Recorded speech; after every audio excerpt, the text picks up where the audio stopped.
அனைவருக்கும் மதிய வணக்கங்க. இன்றைக்கி எங்கள் வீட்டில் இருக்கிற செல்ல பிராணிகள் 3 பேர் இருக்காங்க.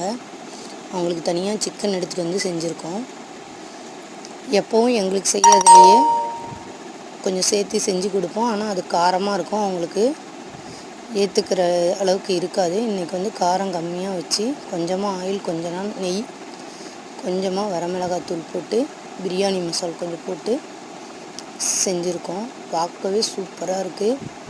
அரிசி பார்த்திங்கன்னா ரேஷன் அரிசி, அதுலேயே ரொம்ப சன்னமாக இருக்கிறத வாங்கி வச்சுக்குவோம்.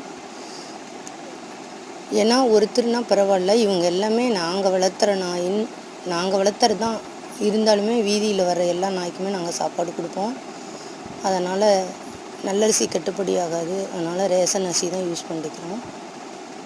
பிரியாணி பாருங்கள் எப்படி இருக்குன்னு. இன்றைக்கி இவங்களுக்கு இலை போட்டு சாப்பாடு போட போகிறோம். எப்பயும் தட்டில் அவங்களுக்குன்னு இருக்கிற தட்டில் வைப்போம். இன்றைக்கி வந்து இலையில் வைக்கிறோம். அடுத்த வீடியோ பாருங்கள் அவங்க சாப்பிட்றதையும். நன்றிங்க. வாழ்க வளமுடன்.